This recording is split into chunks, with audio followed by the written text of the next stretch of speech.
Jack a simplement aidé un vieil homme à côté de lui, mais il a été humilié en public par les agents de sécurité. Quand il a essayé de se défendre, plusieurs gardes ont sorti leurs matraques électriques et l'ont violemment frappé. À cet instant, ces gardes arrogants étaient loin d'imaginer que cet homme, retourné au fond de la file, sans dire un mot, allait bientôt renverser les règles qu'ils imposaient. La veille encore, Jack ne savait plus comment trouver de l'argent. Sa femme cumulait 3 emplois, mais malgré tout, il n'arrivait pas à payer les soins de leur fille malade. Jack se sentait inutile. Il était incapable de subvenir aux besoins de sa propre famille. En plein désespoir, il est tombé sur une émission télé de questions-réponses. Là-bas, les candidats n'avaient qu'à répondre à des questions. Pour gagner de l'argent, rien que l'inscription rapportait déjà $100. Et chaque bonne réponse doublait la récompense. On pouvait abandonner à tout moment. Tout semblait avoir été conçu pour quelqu'un comme lui. Jack est donc arrivé très tôt sur place pour faire la queue. Et c'est précisément pour cette raison qu'il a aidé le vieil homme avant d'être humilié. Mais l'inscription n'était que le début. L'équipe de l'émission l'a ensuite soumis à une série d'épreuves. La première portait sur l'endurance physique et les réflexes. Des années passées à survivre tout en bas de l'échelle sociale avait forgé une incroyable résistance. Jack a excellé dans chacune des épreuves. Sa performance a immédiatement attiré l'attention de Vance, le patron de la chaîne. Celui-ci lui a proposé, sans détour, de participer à une autre émission de télé-réalité intitulée La Chasse. Il lui a même avancé $1000,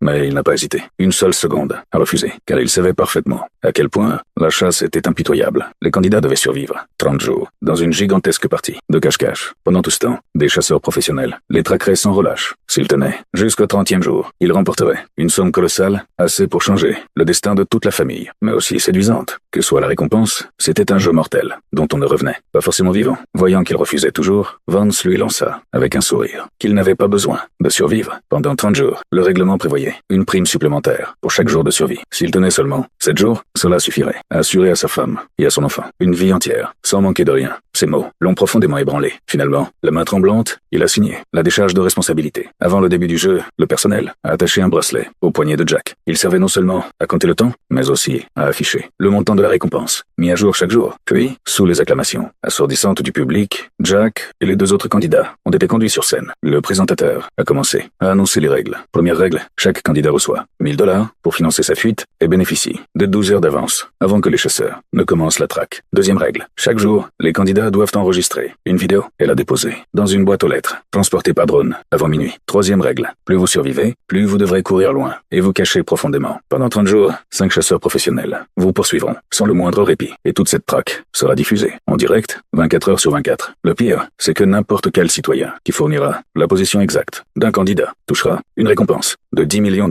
Au coup de feu du départ, la chasse commença officiellement.